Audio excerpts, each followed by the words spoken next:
When the volcano erupted on Santorini, known to the Greeks as Thera, it completely upset the entire region.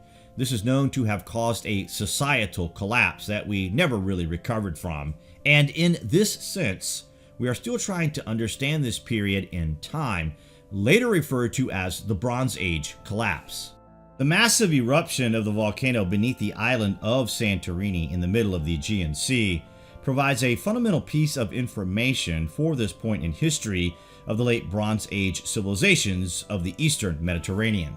The archaeological remains excavated at Akrotiri includes impressive architecture, remarkable wall paintings, and large numbers of other finds that provide an unparalleled view of Aegean civilization in the middle of the 2nd millennium BC. The eruption occurred close to the height of power and influence of the civilization centered on the Minoan Crete. It was very apparent that chronology is of major importance for understanding the interconnections and influences between the ancient civilizations of the Aegean, Egypt, and the Near East. The eruption has been dated near to the beginning of the New Kingdom in Egypt by a range of archaeological evidence. The dating appears to be strongly supported by the presence and sequence of Egyptian artifacts found in the Aegean, as well as by large amounts of Cypriot pottery of various phases found both in Egypt and, in one notable case, also in the Thera volcanic destruction layer itself. It is also supported by the presence of pumice sourced to the Thera eruption in archaeological contexts in Egypt, the Near East, and Cyprus. The eruption of Santorini reached as far as the Great Pyramids. The eruption is said to be responsible for much destruction, and this reached Egypt and immortalized in the Tempus Stela, where it states that pyramids, temples, and tombs were devastated during a great and long-lasting storm. The king, after a period of time, ordered the restoration to be carried out on many of Egypt's great structures that were devastated by the event. The fragmentary stela recounts the devastations and reconstructions resulting from an extraordinary cataclysm in early 18th dynasty in Egypt. While storms can be noted in Egyptian literature, Amos Tempus Stela is without parallel in extending the destructive effects to the entirety of the country. The remarkable nature of the event, described in unprecedented detail, is stressed by the text itself, which attributes the disaster to divine displeasure, while yet declaring that it was a greater than divine wrath and exceeded the gods' plans. The Amos Stela, comprising multiple fragments recovered from clearance of the third pylon at Karnak, consists of a single text in horizontal lines, copied on both sides of a calcite block that once stood over 2 meters tall.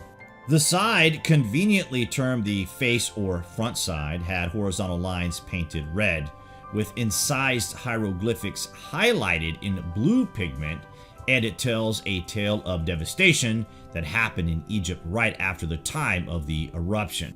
The text begins with a standard string of titles for Amos I, including a reference to his divine appointment by the god Ra. Amos was residing in an Egyptian town, so reads the stone, and he traveled south to Thebes to visit Karnak.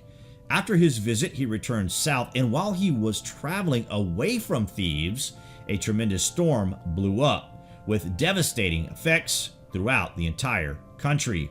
The storm is said to have lasted for several weeks, with billowing noises, louder than the cataracts at Elephantine, torrential rainstorms, and an intense darkness so dark that not even a torch could relieve it. The driving rains damaged pyramids, chapels, and temples, and washed houses, construction debris, and corpses into the Nile, where they are described as bobbing like papyrus boats.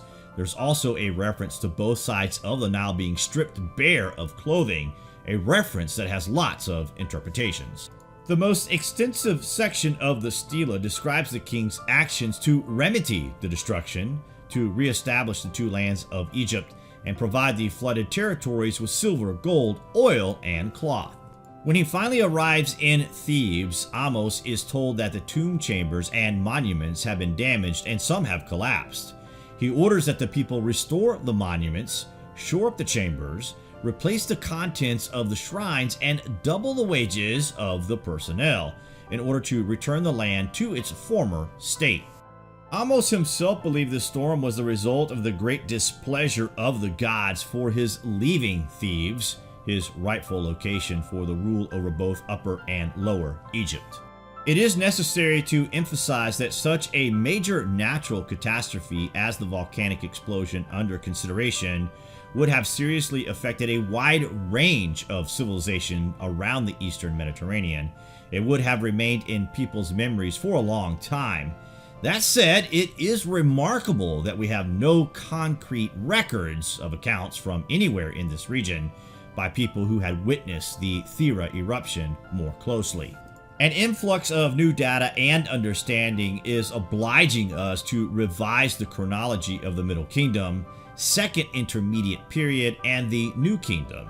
It is now time to consider the possibility that the Tempus Stela is indeed a contemporary record of the cataclysmic Thera event, and 1,000 years later, at the time of Plato, he tells of a time when a great civilization fell beneath the waves, a mighty empire that was gone overnight. Plato's Atlantis may have been Santorini, but what do you guys think about this anyway? Comments below, and as always, thank you for watching.